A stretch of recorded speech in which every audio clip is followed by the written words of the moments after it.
ನಮಸ್ತೆ ಸ್ನೇಹಿತರೆ, ಇವತ್ತು ನಾವು ಪ್ರಥಮ BA ರಾಜ್ಯಶಾಸ್ತ್ರ ಪರೀಕ್ಷಾ ಅಭ್ಯಾಸವನ್ನು ಮಾಡ್ತಾ ಇದ್ದೇವೆ. ಬ್ಲಾಕ್ 1ರಲ್ಲಿರುವಂತಹ ಎಲ್ಲ ಪ್ರಶ್ನೆಗಳ ಪಾಯಿಂಟ್ಸ್ಗಳನ್ನು, ಅದರ ವಿವರಣೆಗಳನ್ನು ಈಗಾಗಲೇ ನಾವು ತಿಳ್ಕೊಂಡಿದ್ದೇವೆ. ರಾಜ್ಯಶಾಸ್ತ್ರದ ವ್ಯಾಪ್ತಿ ಮಹತ್ವ, ರಾಜ್ಯಶಾಸ್ತ್ರದ ಅಧ್ಯಯನದ ವಿಧಾನಗಳು, ರಾಜ್ಯದ ಮೂಲಾಂಶಗಳು, ಪರಮಾಧಿಕಾರದ ಲಕ್ಷಣಗಳು, ಆಸ್ಟಿನ್ ಏಕತ್ವ ಪರಮಾಧಿಕಾರ ಸಿದ್ಧಾಂತ, ಬಹುತ್ವ ಪರಮಾಧಿಕಾರ ಸಿದ್ಧಾಂತ, ರಾಜ್ಯದ ಸ್ವರೂಪ, ರಾಜ್ಯದ ಜೈವಿಕ ಸಿದ್ಧಾಂತ, ಇವೆಲ್ಲವನ್ನು ಕೂಡ ನಾವು ತಿಳ್ಕೊಂಡೆವು. ನಾವು ಈಗ ಪ್ರಶ್ನೆ ಪತ್ರಿಕೆ, ಹಳೆಯ ಪ್ರಶ್ನೆ ಪತ್ರಿಕೆಗಳ ಜೊತೆಗೆ ಉತ್ತರವನ್ನು ತಿಳ್ಕೊಳ್ತಾ ಹೋಗುವ. ಬ್ಲಾಕ್ 1ರಿಂದ ಯಾವ ಪ್ರಶ್ನೆಗಳೆಲ್ಲ ಬಂದಿದೆ ಪ್ರಶ್ನೆ ಪತ್ರಿಕೆಯಲ್ಲಿ ಅಂತ ನೋಡ್ತಾ ಹೋದರೆ ನಿಮಗೆ ಯಾವುದನ್ನು ಓದ್ಕೊಳ್ಬೇಕು ಅಂತ ಗೊತ್ತಾಗ್ತದೆ. ಇದು 2022ರ ಹಳೆಯ ಪ್ರಶ್ನೆ ಪತ್ರಿಕೆ. ನೀವು ಎಲ್ಲ ವರ್ಷದ, ಅಂದರೆ ಈಗ ಒಂದು 2-3 ವರ್ಷದ ಪ್ರಶ್ನೆ ಪತ್ರಿಕೆಗಳನ್ನು ನೋಡ್ಕೊಳ್ಳಿ. ಪ್ರಶ್ನೆ ಪತ್ರಿಕೆಗಳು ಎಲ್ಲಿ ಸಿಗ್ತದೆ ಅಂತ ನೋಡಿದರೆ, ನೀವು KSOU ಅವರ ವೆಬ್ಸೈಟಿಗೆ ಹೋದರೆ ಅಲ್ಲಿ ಓಲ್ಡ್ ಕ್ವಶನ್ ಪೇಪರ್ಸ್ ಅಂತ ಹಾಕಿ, ಅಲ್ಲಿ ಅವರು PG UG ಅಂತೆಲ್ಲ ಕೊಟ್ಟಿರ್ತಾರೆ. ಆಪ್ಷನ್ ಹಾಕಿ ಅಲ್ಲಿ UG ಎಲ್ಲ ಹಾಕಿ ನೆಕ್ಸ್ಟ್ ಏನು ಮಾಡಬೇಕು, BA ಅಂತ ಕೊಡಿ. BA ಅಂತ ಕೊಟ್ಟು ನೀವು ಯಾವ ಇಯರ್, ಫಸ್ಟ್ ಇಯರ್ ಆದರೆ first year, second year, third year ಅಂತ ಹಾಕಿ ಅಲ್ಲಿ ನಂತರ ನಿಮಗೆ ಎಲ್ಲ ನಿಮ್ಮ ವಿಷಯಗಳು ಬರ್ತದೆ. ಅಲ್ಲಿ ನಿಮಗೆ ರಾಜ್ಯಶಾಸ್ತ್ರ, ಇತಿಹಾಸ, ಸಮಾಜಶಾಸ್ತ್ರ, ಇಂಗ್ಲೀಷ್, ಕನ್ನಡ ಎಲ್ಲ ಪ್ರಶ್ನೆ ಪತ್ರಿಕೆಗಳು ಇರ್ತದೆ. ಯಾವ ವರ್ಷದ ಪ್ರಶ್ನೆ ಪತ್ರಿಕೆ ಅಂತ ಕೊಟ್ಟಾಗ ನಿಮಗೆ ಒಂದು ವರ್ಷದಲ್ಲಿ ಆಗುವಂಥ 2 ಪರೀಕ್ಷೆಯ ಪ್ರಶ್ನೆ ಪತ್ರಿಕೆಯನ್ನು ಕೂಡ ಕೊಡ್ತಾರೆ. ಒಂದು ಅಕ್ಟೋಬರ್ ನವಂಬರ್ ಸಮಯದಲ್ಲಿ ಆಗುವಂಥ ಪರೀಕ್ಷೆ, ಮತ್ತೊಂದು ಏಪ್ರಿಲ್ ಮೇ ಅಥವಾ ಮೇ ಜೂನಲ್ಲಿ ಆಗುವಂತಹ ಪರೀಕ್ಷೆಯ ಪ್ರಶ್ನೆ ಪತ್ರಿಕೆಗಳನ್ನು ಅವರು ಕೊಟ್ಟಿರ್ತಾರೆ. ನೀವು ಅದರಲ್ಲಿ ನೋಡಿಕೊಂಡು ಮುಖ್ಯವಾದಂತಹ ಪ್ರಶ್ನೆಗಳನ್ನು ನಿಮ್ಮ ಪಾಯಿಂಟ್ಸ್ ಬುಕ್ಕಲ್ಲಿ ಬರ್ಕೊಳ್ಳಿ. ಯಾಕಂದರೆ ಇಲ್ಲದ್ರೆ ಪದೇ ಪದೇ ಅದನ್ನು ನಮಗೆ ನೋಡ್ಕೊಳ್ಳಿಕ್ಕೆ ಸಾಧ್ಯ ಆಗೋದಿಲ್ಲ. ನಾವೇನು ಮಾಡಬೇಕು, ಒಮ್ಮೆ ನೋಡಿಕೊಂಡ್ರೆ ಅದರ ಸ್ಕ್ರೀನ್ಶಾಟನ್ನಾದರೂ ತೆಗೆದಿಟ್ಕೊಳ್ಳಿ. ಇಲ್ಲ ಅಂತಾದರೆ ನೀವು ಆವಾಗಲೇ ಸಮಯ ಇದೆ ಅಂತಾದರೆ ಅದರಲ್ಲಿ ರಿಪೀಟಾಗಿ ಬಂದಿರುವಂಥ ಪ್ರಶ್ನೆಗಳನ್ನು ಬರ್ಕೊಳ್ಳಿ. ನಿಮಗೆ ಸುಲಭ ಅಂತ ಅಂದರೆ ನೀವೇನು ಮಾಡಬೇಕು, ಸ್ಕ್ರೀನ್ಶಾಟನ್ನು ತೆಗೆದಿಟ್ಕೊಳ್ಳಿ. ಆವಾಗ ನಿಮಗೆ ಯಾವಾಗ ಬೇಕಾದರೂ ಆ ಒಂದು ಪ್ರಶ್ನೆ ಪತ್ರಿಕೆಯನ್ನು ನೋಡ್ಕೊಳ್ಳಿಕ್ಕಾಗ್ತದೆ. ಇಲ್ಲಾಂತಾದರೆ ನೀವು ಸಂಪೂರ್ಣ ಆ ಒಂದು KSOU ವೆಬ್ಸೈಟಿಗೆ ಹೋಗಬೇಕು, ಅಲ್ಲಿ UG ಇದು ನೋಡ್ಕೊಳ್ಬೇಕು, ಅದಾದ ನಂತರ BA ಹಾಕಬೇಕು, ಅದಾದ ನಂತರ ಯಾವ ವರ್ಷದ ಒಂದು ಪ್ರಶ್ನೆ ಪತ್ರಿಕೆ ಅಂತ ಹಾಕಬೇಕು. ಅದು ತುಂಬಾ ಕೆಲಸಗಳು ಹಿಡಿಯುತ್ತದೆ ಮತ್ತು ತುಂಬಾ ಸಮಯ ಕೂಡ ಬೇಕಾಗ್ತದೆ. ಅದರಿಂದ ನೀವು ನೋಡಿದ ತಕ್ಷಣ ಅದನ್ನು ಸ್ಕ್ರೀನ್ಶಾಟನ್ನು ತೆಗೆದಿಟ್ಕೊಳ್ಳಿ. ಆವಾಗ ನಿಮಗೆ ಏನಾಗ್ತದೆ, ನಿಮಗೆ ಸಮಯ ಇದ್ದಾಗ, ಫ್ರೀ ಇದ್ದಾಗ ಅದನ್ನು ಬರ್ಕೊಳ್ಬೋದು. ಅಥವಾ ನಿಮ್ಮ ಟೆಕ್ಸ್ಟ್ ಬುಕ್ಕಲ್ಲಿ ಈ ರೀತಿಯಾಗಿ ಗುರುತನ್ನು ಕೂಡ ಹಾಕ್ಕೊಂಡು ಇಟ್ಕೊಳ್ಬೋದು. ಈ ರೀತಿಯಾಗಿ ಮಾಡ್ಕೊಳ್ಳಿ. ನಾವು ಈಗ ಪ್ರಶ್ನೆ ಪತ್ರಿಕೆಯನ್ನು ನೋಡುವ. ಬ್ಲಾಕ್ 1ರಿಂದ ಯಾವ ಪ್ರಶ್ನೆಗಳು ಬಂದಿದೆ ಅಂತ. ನಾವು ಬ್ಲಾಕ್ 1ರ ಎಲ್ಲ ಪ್ರಶ್ನೆಗಳನ್ನು ಕೂಡ ತಿಳ್ಕೊಂಡಿದ್ದೇವೆ. ನೋಡಿ, ಇಲ್ಲಿ ಮೊದಲಿಗೆ ಬರುವಂಥದ್ದು 5 ಅಂಕದ ಪ್ರಶ್ನೆಗಳು. 4 ಪ್ರಶ್ನೆಗಳಿಗೆ ಉತ್ತರವನ್ನು ಬರೀಬೇಕು. ಅವರು 6 ಪ್ರಶ್ನೆಯನ್ನು ಕೊಟ್ಟಿರ್ತಾರೆ. ಇದು 5 ಅಂಕದ ಪ್ರಶ್ನೋತ್ತರವಾಗಿರುವಂಥದ್ದು. ಮೊದಲನೆಯ ಪ್ರಶ್ನೆ, ಪರಮಾಧಿಕಾರದ ಗುಣಲಕ್ಷಣಗಳನ್ನು ತಿಳಿಸಿ ಅಂತ ಕೇಳಿದ್ದಾರೆ. ಪರಮಾಧಿಕಾರದ ಗುಣಲಕ್ಷಣಗಳನ್ನು ನಾವು ಓದ್ಕೊಂಡಿದ್ದೇವೆ. ಘಟಕ 4ರಲ್ಲಿ ಪರಮಾಧಿಕಾರದ ಅರ್ಥ, ಪರಮಾಧಿಕಾರದ ವ್ಯಾಖ್ಯೆಗಳು, ಪರಮಾಧಿಕಾರದ ಲಕ್ಷಣಗಳು, ಪರಮಾಧಿಕಾರದ ವಿಧಗಳು, ಈ 4 ವಿಷಯಗಳನ್ನು ಅದರಲ್ಲಿ ಓದ್ಕೊಂಡಿದ್ದೇವೆ. ಇದು ವೆರಿ ಇಂಪಾರ್ಟೆಂಟ್ ಆಗಿರುವಂಥದ್ದು. ಪುಟ ಸಂಖ್ಯೆ 32 ತೆಗೀರಿ. ಪುಟ ಸಂಖ್ಯೆ 32 ಮತ್ತೊಮ್ಮೆ ನಾವು ಅಭ್ಯಾಸವನ್ನು ಮಾಡುವ. ಅವರೇನು ಕೇಳಿದ್ದಾರೆ, ಪರಮಾಧಿಕಾರದ ಗುಣಲಕ್ಷಣಗಳನ್ನು ತಿಳಿಸಿ ಅಂತ ಕೇಳಿದ್ದಾರೆ. ಇದು ವೆರಿ ಇಂಪಾರ್ಟೆಂಟ್ ಆಗಿರುವಂತಹ ಪ್ರಶ್ನೆ. ಇದರಲ್ಲಿ ಒಂದು ಖಂಡಿತವಾಗಿಯೂ ನಿಮ್ಮ ಪ್ರಶ್ನೆ ಪತ್ರಿಕೆಯಲ್ಲಿ ಇರುವಂತಹ ಪ್ರಶ್ನೆ, ಪರಮಾಧಿಕಾರದ ಲಕ್ಷಣಗಳು ಅಥವಾ ಪರಮಾಧಿಕಾರದ ವಿಧಗಳು. ಪಾಯಿಂಟ್ಸ್ಗಳನ್ನು ನಾವು ಇಲ್ಲೇ ನೋಡಿಕೊಳ್ಳುವ. ಪಾಯಿಂಟ್ಸ್ ಬುಕ್ಕಲ್ಲಿ ಬರ್ಕೊಂಡಿದ್ರೆ ಅದನ್ನು ಓದ್ಕೊಳ್ಳಿ. ಪರಮಾಧಿಕಾರದ ಲಕ್ಷಣಗಳು: ನಿರಂಕುಶತೆ, ಶಾಶ್ವತತೆ, ಸರ್ವವ್ಯಾಪಕತೆ, ಅವಿಭಾಜ್ಯತೆ, ಅವರ್ಗೀಯತೆ, ಏಕಮೇವತೆ. ಇದು ಪರಮಾಧಿಕಾರದ ಲಕ್ಷಣಗಳು. ಪರಮಾಧಿಕಾರದ ವಿಧಗಳು: ನಾಮಮಾತ್ರ ಪರಮಾಧಿಕಾರ ಮತ್ತು ನೈಜ ಪರಮಾಧಿಕಾರ, ಶಾಸನಬದ್ಧ ಪರಮಾಧಿಕಾರ ಮತ್ತು ರಾಜಕೀಯ ಪರಮಾಧಿಕಾರ, ಜನತಾ ಪರಮಾಧಿಕಾರ, ವಿಧಿಬದ್ಧ ಮತ್ತು ಶಕ್ತಿಬದ್ಧ ಪರಮಾಧಿಕಾರ. ಮೊದಲಿಗೆ ಪರಮಾಧಿಕಾರದ ಅರ್ಥವನ್ನು ತಿಳ್ಕೊಳ್ಳಿ. ಯಾಕಂದರೆ ಪರಮಾಧಿಕಾರದ ವ್ಯಾಖ್ಯೆಗಳನ್ನು ಬರಿಬೇಕಾದ್ರೆ ಅಥವಾ ಪರಮಾಧಿಕಾರದ ಗುಣಲಕ್ಷಣಗಳನ್ನು ಬರಿಬೇಕಾದ್ರೆ ನಾವು ಮೊದಲಿಗೆ ಏನು ಬರಿಬೇಕು, ಪರಿಚಯದಲ್ಲಿ ಪರಮಾಧಿಕಾರದ ಅರ್ಥವನ್ನು ಬರಿತಾ ಹೋಗಬೇಕು. ಅದರಿಂದ ಪರಮಾಧಿಕಾರದ ಅರ್ಥವನ್ನು ತಿಳ್ಕೊಳ್ಳಿ. ಪರಮಾಧಿಕಾರ ಅಂತ ಹೇಳಿದರೆ ಪರಮಾಧಿಕಾರವೇ ರಾಜ್ಯದ ಉಸಿರು. ಪರಮಾಧಿಕಾರವಿಲ್ಲದಿದ್ದರೆ ರಾಜ್ಯವೇ ಇರಲಿಕ್ಕೆ ಸಾಧ್ಯ ಇಲ್ಲ. ಪ್ರತಿಯೊಂದು ಸ್ವತಂತ್ರ ರಾಜ್ಯದಲ್ಲಿಯೂ ಕೂಡ ಯಾವುದಾದ್ರೂ ಒಂದು ಬಗೆಯ ಅಧಿಕಾರವಿರಬೇಕು. ಶಾಸನಗಳನ್ನು ರಚಿಸಿ ಅವುಗಳನ್ನು ಜಾರಿಗೆ ತಂದು ಅವುಗಳ ಉಲ್ಲಂಘನೆಗೆ ಶಿಕ್ಷೆ ವಿಧಿಸುವಂಥ ಅಧಿಕಾರವು ಒಬ್ಬ ವ್ಯಕ್ತಿಯಲ್ಲಾಗಲಿ ಒಂದು ಸಭೆಯಲ್ಲಾಗಲಿ ಇರಲೇಬೇಕು. ಇಂತಹ ಅಧಿಕಾರಕ್ಕೆ ನಾವೇನು ಹೇಳ್ತೇವೆ, ಪರಮಾಧಿಕಾರ ಅಂತ ಹೇಳುವಂಥದ್ದು. ಪರಮಾಧಿಕಾರದ ವ್ಯಾಖ್ಯೆಗಳನ್ನು ನೋಡುವ.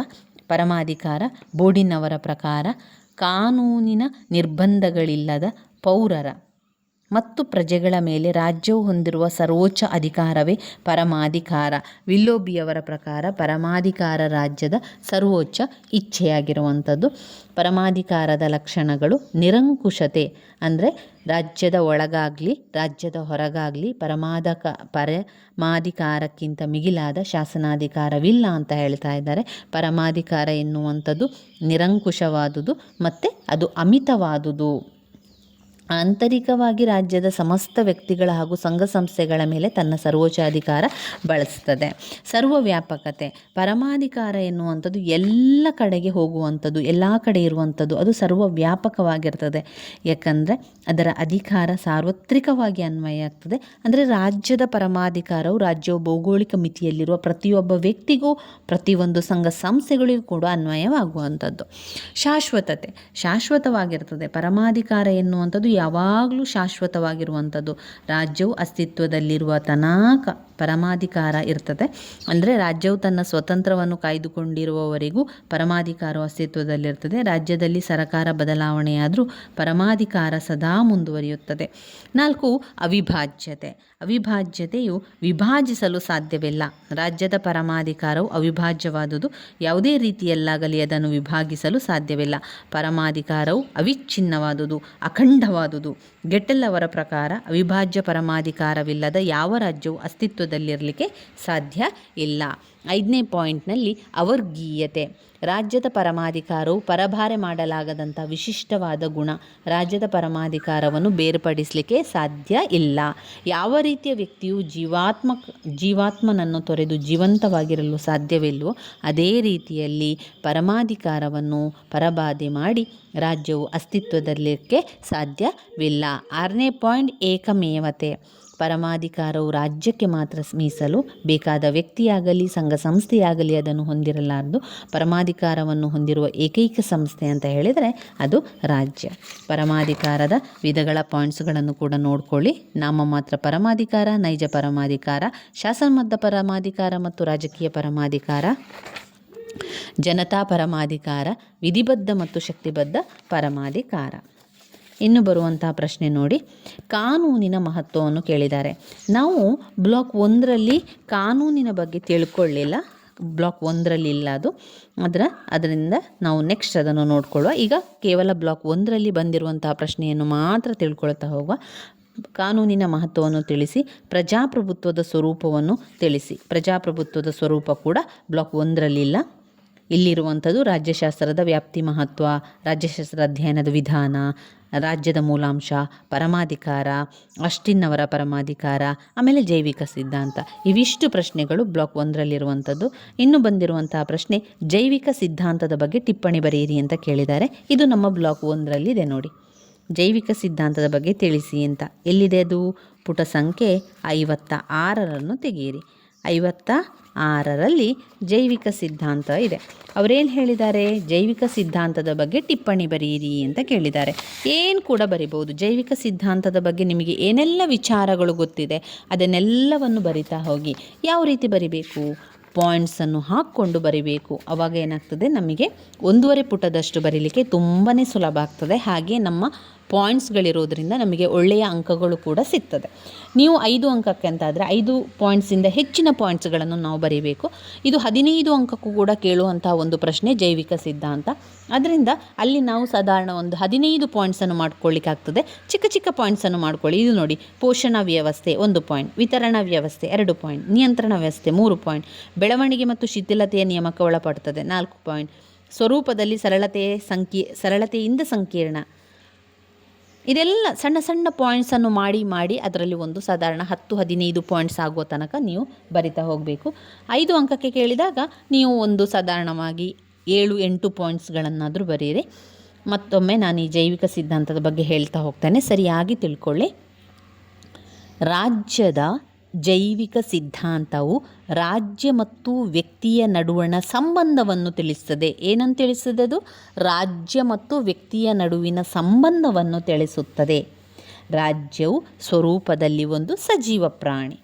ರಾಜ್ಯ ಮತ್ತು ವ್ಯಕ್ತಿಗಳ ನಡುವಣ ಸಂಬಂಧವು ಜೀವಿಗೂ ಮತ್ತು ಅದರ ಜೀವಕಣಗಳಿಗಿರುವ ಸಂಬಂಧವನ್ನು ಹೋಲುತ್ತದೆ ಎಂದು ವಿವರಿಸುತ್ತದೆ.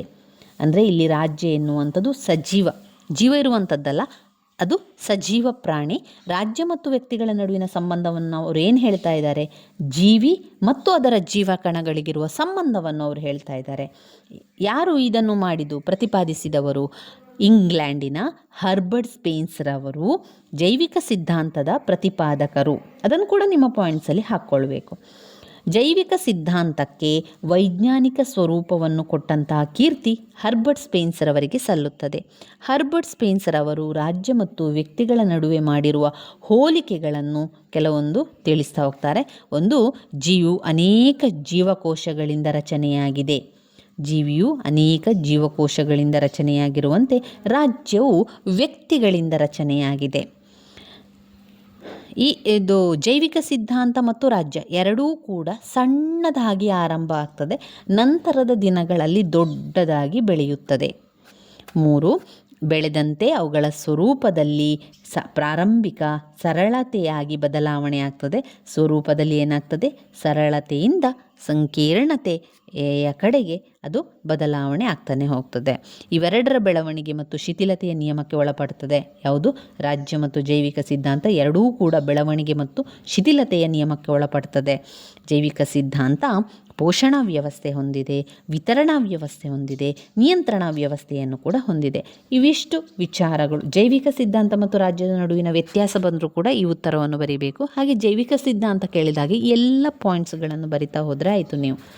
ನಿಮಗೆ ಬೇರೆ ಕಡೆ ಇದರ ಉತ್ತರಗಳು ಸಿಕ್ಕಿದರೆ ಅದನ್ನು ಕೂಡ ಓದ್ಕೊಳ್ಬೋದು, ಅಥವಾ ನೀವು ಬೇರೆ ಕಡೆ ಕೂಡ ಇನ್ನಷ್ಟು ಅದಕ್ಕೆ ಬೇಕಾದಂತಹ ಅದಕ್ಕೆ ಪೂರಕವಾದಂತಹ ಉತ್ತರಗಳನ್ನು ಹುಡುಕೊಳ್ಬೋದು.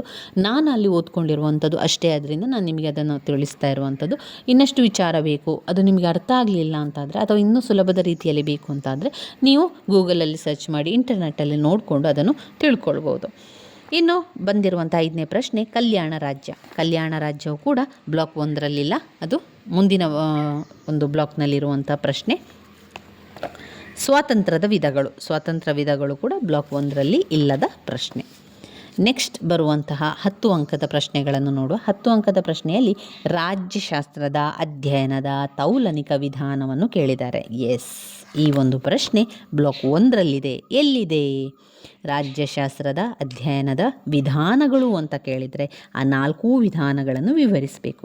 ಈ 4 ವಿಧಾನಗಳಲ್ಲಿ ಪ್ರತಿಯೊಂದು ವಿಧಾನ ಕೂಡ ನೀವು ಓದ್ಕೊಳ್ಬೇಕು, ಯಾಕಂದರೆ ಅದನ್ನು 10 ಅಂಕಕ್ಕೆ ಕೇಳ್ತಾರೆ. ಇಲ್ಲಿ ಕೂಡ ಕೇಳಿರುವಂಥದ್ದು ಅದುವೇ. ನೀವು ಪುಟ ಸಂಖ್ಯೆ 12 ತೆಗೆಯಿರಿ. ಪುಟ ಸಂಖ್ಯೆ 12ರಲ್ಲಿ ರಾಜ್ಯಶಾಸ್ತ್ರದ ಅಧ್ಯಯನದ ವಿಧಾನಗಳಿದೆ. ಅದರಲ್ಲಿ 4 ವಿಧಾನಗಳನ್ನು ನೀವು ಇಲ್ಲಿ ಕಾಣ್ಬೋದು. ಐತಿಹಾಸಿಕ ವಿಧಾನ, ಹೋಲಿಕಾ ವಿಧಾನ, ಅನುಭವಾತ್ಮಕ ವಿಧಾನ, ನಡವಳಿಕೆ ಅಥವಾ ವರ್ತನಾ ವಿಧಾನ. ನಮ್ಮ ಪ್ರಶ್ನೆ ಪತ್ರಿಕೆಯಲ್ಲಿ ಯಾವ ಪ್ರಶ್ನೆ ಬಂದಿದೆ? ನಮಗೆ ಕನ್ಫ್ಯೂಸ್ ಆಗುವಂತಹ ರೀತಿಯಲ್ಲಿ ಪ್ರಶ್ನೆಗಳನ್ನು ಕೇಳ್ತಾರೆ. ಆವಾಗ ನಾವೇನು ಮಾಡಬೇಕು? ನಾವು ಇಂಗ್ಲೀಷ್ನಲ್ಲಿರುವಂತಹ ಪ್ರಶ್ನೆಯನ್ನು ಕೂಡ ಓದ್ಕೊಳ್ಬೇಕು. ರಾಜ್ಯಶಾಸ್ತ್ರದ ಅಧ್ಯಯನದ ತೌಲನಿಕ ವಿಧಾನ ಅಂತ ಬಂತು.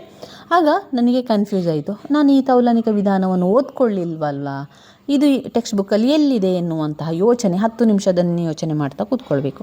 ಅದರ ಬದಲು ನೀವೇನು ಮಾಡಬೇಕು? ಆ ಇಂಗ್ಲೀಷ್ ಪ್ರಶ್ನೆಯನ್ನು ಕೂಡ ನೋಡ್ಕೊಳ್ಳಿ. Examine the comparative method. ನಮಗೆ ಆಗ ಆಟೋಮೆಟಿಕ್ ಗೊತ್ತಾಗ್ತದೆ. ಕಂಪ್ಯಾರಿಟಿವ್ ಮೆಥಡ್ ಅಂತ ಬರುವಂಥದ್ದು ಹೋಲಿಕಾ ವಿಧಾನ. ಕಂಪೇರ್ ಮಾಡುವಂಥದ್ದು ಅಂದರೆ ಅದು ಹೋಲಿಕಾ ವಿಧಾನವನ್ನು ಕೊಟ್ಟಿರುವಂಥದ್ದು ಅಂತ ನಮಗೆ ಗೊತ್ತಾಯಿತು. ಅಂದರೆ ತೌಲನಿಕ ವಿಧಾನವೇ ಹೋಲಿಕಾ ವಿಧಾನ. ಅದರಿಂದ ಈ ರೀತಿಯ ಪ್ರಶ್ನೆಗಳನ್ನು ಕೂಡ ಕೊಡ್ತಾರೆ ಅವರು. ನಮಗೆ ಸ್ವಲ್ಪ ಕನ್ಫ್ಯೂಸ್ ಕೂಡ ಆಗ್ತದೆ. ಆವಾಗ ನಾವೇನು ಮಾಡ್ತೇವೆ? ಅದು ಉತ್ತರ ಗೊತ್ತಿಲ್ಲ ಅಂತ ಹೇಳಿಕೊಂಡು ಮುಂದಿನ ಪ್ರಶ್ನೆಗೆ ಹೋಗ್ತೇವೆ. ನಿಜವಾಗಿ ನಮಗೆ ಸರಿಯಾಗಿ ಉತ್ತರಗಳು ಗೊತ್ತಿರ್ತದೆ, ಆದರೂ ಕೂಡ ನಾವೇನು ಮಾಡ್ತೇವೆ? ಈ ಕೆಲವೊಂದು ಗೊಂದಲದ ಪ್ರಶ್ನೆಗಳು ಬಂದಾಗ ನಾವು ಅದನ್ನು ಬಿಟ್ಟು ಬೇರೆ ಪ್ರಶ್ನೆಯ ಕಡೆಗೆ ಹೋಗ್ತೇವೆ. ಆ ರೀತಿ ಮಾಡೋದಕ್ಕಿಂತ ನೀವು ಇಂಗ್ಲೀಷ್ನ ಪ್ರಶ್ನೆಯನ್ನು ಕೂಡ ಒಮ್ಮೆ ನೋಡಿಕೊಂಡ್ರೆ ನಿಮಗೆ ಅದು ಸರಿಯಾಗಿ ಗೊತ್ತಾಗ್ತದೆ. ಇವಾಗ ನಾವು ರಾಜ್ಯಶಾಸ್ತ್ರದ ಅಧ್ಯಯನದ ತೌಲನಿಕ ವಿಧಾನವನ್ನೇ ತಿಳ್ಕೊಳ್ಳುವ. ನೋಡಿ, ತೌಲನಿಕ ವಿಧಾನ ಅಂದರೆ ಹೋಲಿಕಾ ವಿಧಾನ. ವೆರಿ ವೆರಿ ಇಂಪಾರ್ಟೆಂಟ್ ಆಗಿರುವಂಥ 10 ಅಂಕದ ಪ್ರಶ್ನೆ. ಇದರಲ್ಲಿ ನೀವು ಪಾಯಿಂಟ್ಸ್ಗಳನ್ನು ನೋಡಿಕೊಂಡ್ರೆ, ಹೋಲಿಕಾ ವಿಧಾನ ಅಂದರೆ ನೀವು ಈಗ ಒಂದು ರಾಜ್ಯಶಾಸ್ತ್ರದ ಅಧ್ಯಯನವನ್ನು ಮಾಡ್ತಾ ಇದ್ದೀರಿ ಅಂತ ಹೇಳಿದರೆ ಹೋಲಿಕೆ ಮಾಡಿಕೊಂಡು ಅದನ್ನು ಅಧ್ಯಯನವನ್ನು ಮಾಡುವಂಥದ್ದು.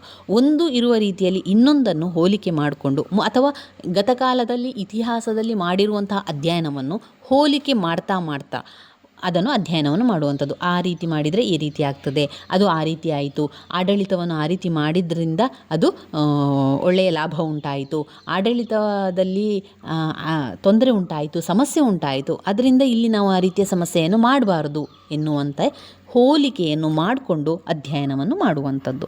ಹೋಲಿಕಾ ಪದ್ಧತಿಯು ಐತಿಹಾಸಿಕ ಪದ್ಧತಿಗೆ ಪೂರಕವಾದುದು. ಹೋಲಿಕೆ ಪದ್ಧತಿಯನ್ನು ಪ್ರಪ್ರಥಮವಾಗಿ ಬಳಸಿದವರು ಗ್ರೀಕಿನ ತತ್ವಜ್ಞಾನಿ ಅರಿಸ್ಟಾಟಲ್ ಅವರು. ತಮ್ಮ ಆದರ್ಶ ರಾಜ್ಯದ ರೂಪುರೇಷೆಗಳನ್ನು ರೂಪಿಸುವುದಕ್ಕೆ ಮೊದಲು 158 ರಾಜ್ಯಗಳ ಸಂವಿಧಾನಗಳ ತೌಲನಿಕ ಅಧ್ಯಯನವನ್ನು ಮಾಡಿದ್ದರು. ನೋಡಿ, ಈ ಒಂದು ಹೋಲಿಕಾ ವಿಧಾನವನ್ನು ಆರಂಭದಲ್ಲಿ ಬಳಸಿಕೊಂಡವರು ಗ್ರೀಕಿನ ತತ್ವಜ್ಞಾನಿಯಾದ ಅರಿಸ್ಟಾಟಲ್. ಅವರೇನು ಮಾಡಿದರು? ತಮ್ಮ ಒಂದು ರಾಜ್ಯ ಉತ್ತಮವಾಗಿ ನಡಿಬೇಕು, ಆದರ್ಶ ರಾಜ್ಯ ಆಗಬೇಕು ಅಂತ ಹೇಳಿ ಬೇರೆ ಬೇರೆ ಬೇರೆ ರಾಜ್ಯಗಳಲ್ಲಿನ ಸಂವಿಧಾನದ ಬಗ್ಗೆ ಹೋಲಿಕೆಯನ್ನು ಮಾಡಿಕೊಂಡ್ರು. ತೌಲನಿಕ ವಿಧಾನವನ್ನು ಅಲ್ಲಿ ಕೈಗೊಂಡರು. ಯಾಕಂದರೆ ಬೇರೆ ಬೇರೆ ರಾಜ್ಯದಲ್ಲಿ ಯಾವ ರೀತಿ ಆಡಳಿತ ಮಾಡ್ತಾ ಇದ್ದಾರೆ, ಅದರಿಂದಾಗಿ ಆ ರಾಜ್ಯ ಯಾವ ರೀತಿ ಆದರ್ಶವಾಗಿದೆಯೋ, ಆ ರಾಜ್ಯ ಯಾವ ರೀತಿ ಬೆಳವಣಿಗೆ ಹೊಂದುತ್ತಾ ಇದೆಯೋ, ಆ ರಾಜ್ಯ ಲಾಭದಿಂದ ಕೂಡಿದೆಯೋ ನಷ್ಟದಿಂದ ಕೂಡಿದೆಯೋ ಅಂತ ನಮಗೆ ಗೊತ್ತಾಗಬೇಕು ಅಂತಾದರೆ ನಾವೇನು ಮಾಡಬೇಕು? ಹೋಲಿಕೆಯನ್ನು ಮಾಡಿ ನೋಡಬೇಕು. ಆ ಹೋಲಿಕಾ ವಿಧಾನದ ಮೂಲಕ ಆರಂಭ ಮಾಡಿದರು ಅರಿಸ್ಟಾಟಲ್ ಅವರು. ಬೇರೆ ಬೇರೆ ರಾಜ್ಯಗಳ 158 ರಾಜ್ಯಗಳ ಸಂವಿಧಾನವನ್ನು ಅವರು ತೌಲನಿಕ ವಿಧಾನವನ್ನು ಮಾಡಿದರು. ತೌಲನಿಕ ಅಧ್ಯಯನವನ್ನು ಮಾಡುತ್ತಾರೆ. ಈ ಅಧ್ಯಯನದ ಆಧಾರದ ಮೇಲೆ ಕೆಲವು ಸಾಮಾನ್ಯ ತತ್ವಗಳನ್ನು ಕೂಡ ರೂಪಿಸ್ತಾರೆ. ಆಧುನಿಕ ಕಾಲದಲ್ಲಿ ಟಾಕ್ವಿಲ್ಲೆ ಆಗಿರ್ಬೋದು, ಮಾಂಟೆಸ್ಕ್ಯೂ ಆಗಿರ್ಬೋದು, ಬ್ರೈಸ್ ಮೊದಲಾದವರು ಈ ಪದ್ಧತಿಯನ್ನು ಪ್ರತಿಪಾದಿಸಿದವರಲ್ಲಿ ಪ್ರಮುಖರಾಗಿರ್ತಾರೆ.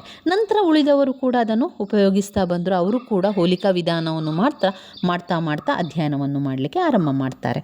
ಇದರಲ್ಲಿರುವಂಥ ಪಾಯಿಂಟ್ಸ್ಗಳು: 1, ಈ ಪದ್ಧತಿಯಲ್ಲಿ ವಿವಿಧ ದೇಶಗಳಲ್ಲಿ ವಿವಿಧ ಕಾಲದಲ್ಲಿದ್ದ ರಾಜಕೀಯ ಸಂಸ್ಥೆಗಳು ಹಾಗೂ ವಿವಿಧ ಕಾಲದಲ್ಲಿ ಸಂಭವಿಸಿದ ರಾಜಕೀಯ ಘಟನೆಗಳ ತೌಲನಿಕ ಅಧ್ಯಯನವು ಮಾಡಲಾಗುವುದು. ನೋಡಿ, ನಾವು ಅದರ ಪಾಯಿಂಟ್ಸನ್ನು ಸರಿಯಾಗಿ ಓದಿದರೆ ನಮಗೆ ಅಲ್ಲಿ ಆ ವರ್ಡ್ ಸಿಗ್ತದೆ. ನೋಡಿ, ತೌಲನಿಕ ಅಧ್ಯಯನ ಅಂತ ಸಿಗ್ತದೆ. ಅದನ್ನೇ ಅವರು ನಮಗೆ ಪ್ರಶ್ನೆಯಲ್ಲಿ ಕೊಟ್ಟಿರುವಂಥದ್ದು. ನಾವು ಆ ಪಾಯಿಂಟ್ಸ್ನ ಒಳಗಡೆ ಒಮ್ಮೆ ಓದ್ಕೊಂಡ್ರೆ ಆ ಒಂದು ಪಾಯಿಂಟ್ಸ್ ಕೂಡ ನಮಗೆ ಗೊತ್ತಾಯಿತು. ನೋಡಿ, ತೌಲನಿಕ ಅಧ್ಯಯನ. ಮೊದಲನೇ ಪಾಯಿಂಟ್ ಏನು?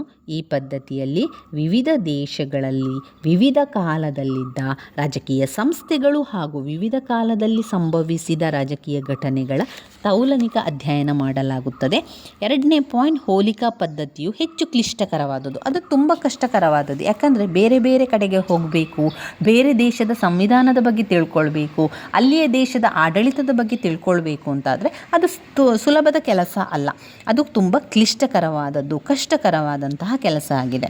ಯಾಕಂದರೆ ಈ ಒಂದು ಹೋಲಿಕೆ ವಿಧಾನವನ್ನು ಮಾಡಬೇಕು ಅಂತ ಆದರೆ ಬೇರೆ ಕಡೆಗೆ ಹೋಗಿ ಅಲ್ಲಿನ ಪಂಗಡ, ಅಲ್ಲಿನ ಮಾನಸಿಕ, ಭೌತಿಕ, ಸಾಮಾಜಿಕ, ಆರ್ಥಿಕ, ರಾಜಕೀಯ ಎಲ್ಲವನ್ನು ಕೂಡ ತಿಳ್ಕೊಳ್ಬೇಕಾಗಿರೋದ್ರಿಂದ ಹೋಲಿಕಾ ಪದ್ಧತಿಯು ಕ್ಲಿಷ್ಟಕರವಾದದ್ದು.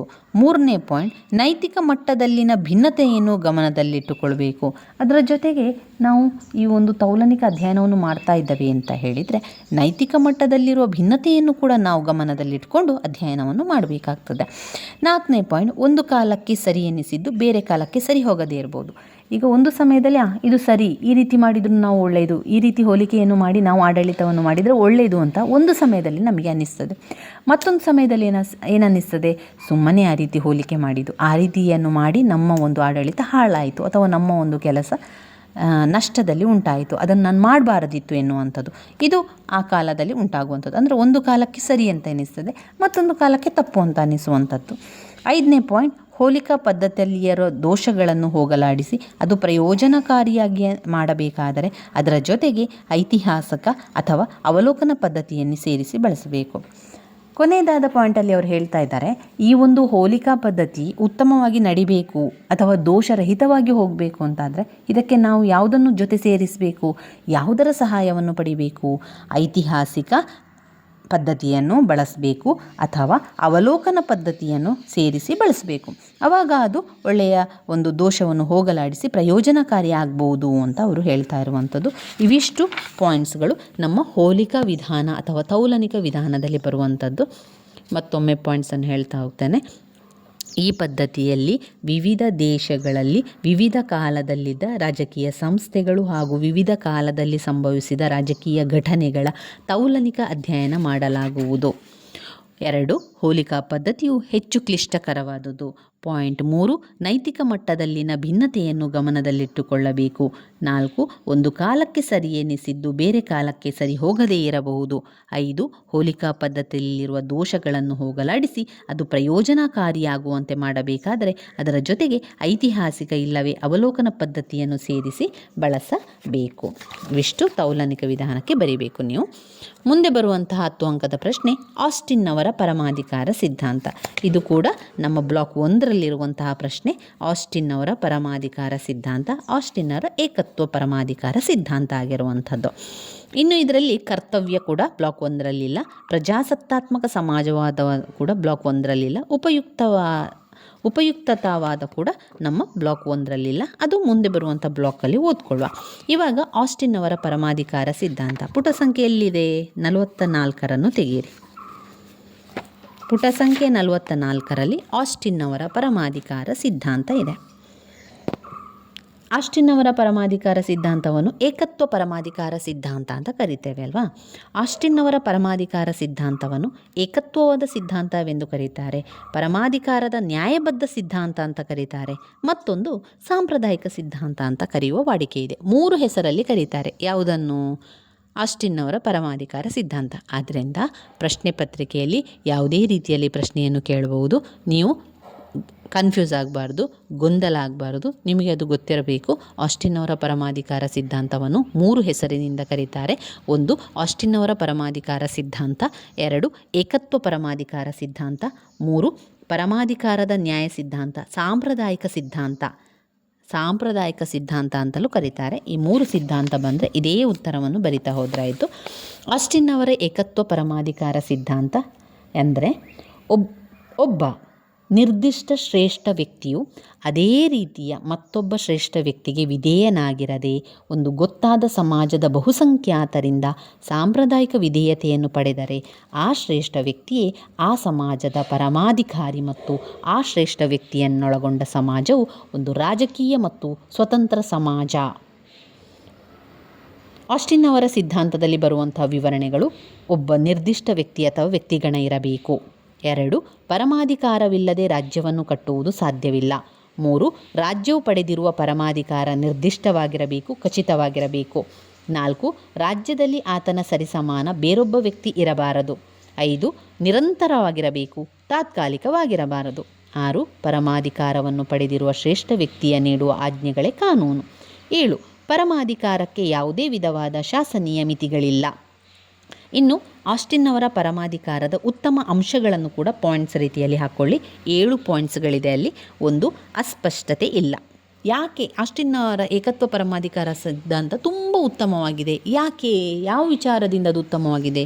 ಯಾಕಂದರೆ ಅದು ಅಸ್ಪಷ್ಟತೆ ಇಲ್ಲ ಅದರಲ್ಲಿ. 2 ಅನುಮಾನಕ್ಕೆ ಅವಕಾಶವೇ ಇಲ್ಲ. 3 ನಿರ್ದಿಷ್ಟವು ನಿಖರವೂ ಕೂಡ ಆಗಿದೆ. 4 ವಾಸ್ತವಾಂಶದಿಂದ ಕೂಡಿದೆ. 5 ಸುಲಭವಾಗಿ ಗುರುತಿಸಲು ಸಾಧ್ಯವಿದೆ. 6 ಶಾಸನದ ತಳಹದಿಯಾಗಿದೆ. 7 ಅಂತಾರಾಷ್ಟ್ರೀಯ ಸಂಬಂಧವನ್ನು ನಿರ್ಧರಿಸುವ ಅಂಶವಾಗಿದೆ. ಇವಿಷ್ಟು ಆಸ್ಟಿನ್ ಅವರ ಪರಮಾಧಿಕಾರದ ಉತ್ತಮ ಅಂಶಗಳಾಗಿದೆ. ಇವಿಷ್ಟನ್ನು ನೀವು ಅದರಲ್ಲಿ ಬರಿತಾ ಹೋಗಬೇಕು. ಇನ್ನು ಬರುವಂಥ 3 ಪ್ರಶ್ನೆಗಳು ಕೂಡ ನಮ್ಮ ಬ್ಲಾಕ್ 1ರಲ್ಲಿ ಬಂದಿರುವಂತಹ ಪ್ರಶ್ನೆಗಳಲ್ಲ. ಕರ್ತವ್ಯಗಳ ಅರ್ಥ ಮತ್ತು ಮಹತ್ವ ಈ ಬ್ಲಾಕಲ್ಲಿಲ್ಲ. ಪ್ರಜಾಸತ್ತಾತ್ಮಕ ಸಮಾಜವಾದ ಕೂಡ ಇಲ್ಲ. ಉಪಯುಕ್ತತಾವಾದ ಕೂಡ ಬ್ಲಾಕ್ 1ರಲ್ಲಿ ಇಲ್ಲದ ಪ್ರಶ್ನೆ. ಇನ್ನು ವಿಭಾಗ ಸಿಯಲ್ಲಿ ನಾವು ನೋಡಿದರೆ ರಾಜ್ಯಶಾಸ್ತ್ರದ ಸ್ವರೂಪ ಮತ್ತು ವ್ಯಾಪ್ತಿಯನ್ನು ವಿವರಿಸಿ, ಹಕ್ಕುಗಳ ವರ್ಗೀಕರಣವನ್ನು ವಿಶ್ಲೇಷಿಸಿ, ಡಾಕ್ಟರ್ BR ಅಂಬೇಡ್ಕರ್ ಅವರ ಸಾಮಾಜಿಕ ನ್ಯಾಯದ ಪರಿಕಲ್ಪನೆಯನ್ನು ಪರಿಶೀಲಿಸಿ, ಜಾನ್ ಲಾಕ್ ಅವರ ಸಾಮಾಜಿಕ ಒಪ್ಪಂದ ಸಿದ್ಧಾಂತವನ್ನು ವಿವರಿಸಿ.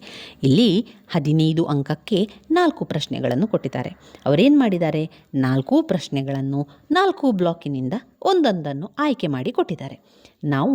ನಾವು ಕಲ್ತಿರುವಂತಹ ಮೊದಲನೇ ಬ್ಲಾಕ್ನಲ್ಲಿ ರಾಜ್ಯಶಾಸ್ತ್ರದ ಸ್ವರೂಪ ಮತ್ತು ವ್ಯಾಪ್ತಿಯನ್ನು ವಿವರಿಸಿ ಅಂತ ಇದೆ. ಅದನ್ನು ನಾವು ಓದ್ಕೊಳ್ಳುವ. ಈ 3 ಕೂಡ ಮತ್ತಿನ ಬ್ಲಾಕಿನಲ್ಲಿ ಬಂದಿರುವಂತಹ ಪ್ರಶ್ನೆ. ರಾಜ್ಯಶಾಸ್ತ್ರದ ಸ್ವರೂಪ ಮತ್ತು ವ್ಯಾಪ್ತಿ. ಮೊದಲಿಗೆ ಅರ್ಥವನ್ನು, ಪೀಠಿಕೆಯನ್ನು ಬರಿಬೇಕು. ನೀವು ಬರಿಬೇಕಾದ್ರೆ, ಉತ್ತರ ಪತ್ರಿಕೆಯಲ್ಲಿ ಬರಿಬೇಕಾದ್ರೆ ಪೀಠಿಕೆಯನ್ನು ಈ ರೀತಿ ಬರಿಬೇಕು.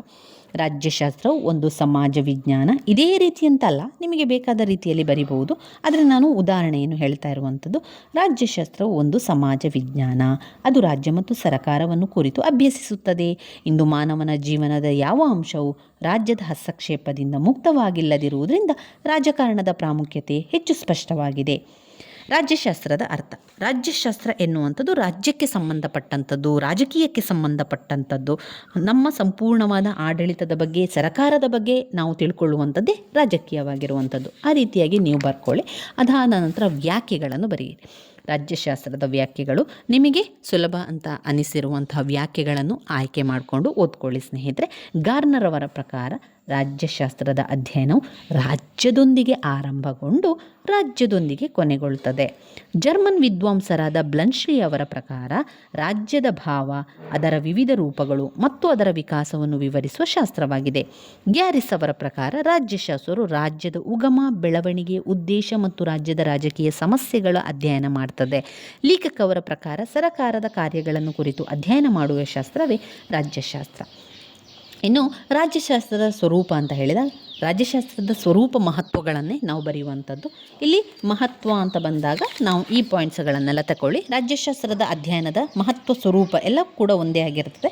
ರಾಜ್ಯ ಸರ್ಕಾರ ಪಾತ್ರದ ಬಗ್ಗೆ ಮಾಹಿತಿಯನ್ನು ಪಡೆಯಬಹುದು. ಪ್ರಜೆಗಳ ಹಕ್ಕುಬಾಧ್ಯತೆಗಳ ಅರಿವು ಮೂಡಿಸುತ್ತದೆ. ಪ್ರಜೆಗಳಲ್ಲಿ ರಾಜಕೀಯ ಜಾಗೃತಿಯನ್ನು ಮಾಡುತ್ತದೆ. ಪ್ರಜಾಪ್ರಭುತ್ವದ ಯಶಸ್ಸಿಗೆ ಸಹಕಾರಿ. ರಾಜಕೀಯ ಸಿದ್ಧಾಂತಗಳ ಪರಿಚಯವನ್ನು ಮಾಡಿಕೊಡ್ತದೆ. ಅಂತಾರಾಷ್ಟ್ರೀಯ ರಾಜಕೀಯ ಸಂಘ ಸಂಸ್ಥೆಗಳ ಪರಿಚಯ. ದಕ್ಷ ನಿರ್ವಹಣೆಗೆ ರಾಜ್ಯಶಾಸ್ತ್ರದ ಜ್ಞಾನ ಸ್ವಲ್ಪ ಮಟ್ಟಿಗಾದರೂ ಇರಬೇಕು. ರಾಜ್ಯದ ಸಮಸ್ಯೆಗಳನ್ನು ಅರಿಯಲು. ಇನ್ನು ರಾಜ್ಯಶಾಸ್ತ್ರದ ವ್ಯಾಪ್ತಿಯಲ್ಲಿ ನಾನಿಲ್ಲಿ ಪಾಯಿಂಟ್ಸ್ಗಳನ್ನು ಮಾತ್ರ ಹೇಳ್ತಾ ಹೋಗುವಂಥದ್ದು. ಈಗಾಗಲೇ ನಾನು ಈ ಪಾಯಿಂಟ್ಸ್ಗಳನ್ನೆಲ್ಲ ವಿವರಿಸಿದ್ದೇನೆ ಕಳೆದ ವಿಡಿಯೋದಲ್ಲಿ, ಹಳೆಯ ವಿಡಿಯೋದಲ್ಲಿದೆ. ಅದೆಲ್ಲ ಕೂಡ ನಾನು ಪ್ಲೇಲಿಸ್ಟಲ್ಲಿ ಹಾಕಿರ್ತೇನೆ. ರಾಜ್ಯಶಾಸ್ತ್ರದ ವ್ಯಾಪ್ತಿ ಅಂತ ಬಂದಾಗ ರಾಜಕೀಯ ಸಿದ್ಧಾಂತ, ರಾಜಕೀಯ ಸಂಸ್ಥೆಗಳು, ರಾಜಕೀಯ ಪಕ್ಷಗಳು, ಅಂತಾರಾಷ್ಟ್ರೀಯ ಸಂಬಂಧಗಳು, ಇವಿಷ್ಟು ಆಯಿತು. ಇವಿಷ್ಟನ್ನು ನೋಡಿದರೆ ನೀವು ಈ ಪ್ರಶ್ನೆ ಪತ್ರಿಕೆಯಲ್ಲಿ ಬಂದಿರುವಂಥ ಬ್ಲಾಕ್ 1ರ ಪ್ರಶ್ನೋತ್ತರಗಳನ್ನೆಲ್ಲ ನಾವು ಈಗ ನೋಡ್ಕೊಂಡೇವೆ ಸ್ನೇಹಿತರೆ. ಮುಂದಿನ ವಿಡಿಯೋದಲ್ಲಿ ನಾವು ಬ್ಲಾಕ್ 2ರಲ್ಲಿ ಬರುವಂತಹ ಪ್ರಶ್ನೆಗಳ ಪಾಯಿಂಟ್ಸ್ಗಳನ್ನು, ಅದರ ವಿವರಣೆಯನ್ನು ತಿಳ್ಕೊಂಡ ನಂತರ ಮತ್ತೆ ಪ್ರಶ್ನೆ ಪತ್ರಿಕೆಗಳ ಜೊತೆಗೆ ಉತ್ತರಗಳನ್ನು ಓದ್ತಾ ಹೋಗುವ. ನನ್ನ ವಿಡಿಯೋಸ್ ಎಲ್ಲ ನಿಮಗೆ ಇಷ್ಟ ಆಗ್ತಾ ಇದ್ದರೆ ಲೈಕ್ ಕೊಡಿ, ಶೇರ್ ಮಾಡಿ, ಸಬ್ಸ್ಕ್ರೈಬ್ ಮಾಡಲಿಕ್ಕೆ ಮರಿಬೇಡಿ. ಧನ್ಯವಾದಗಳು.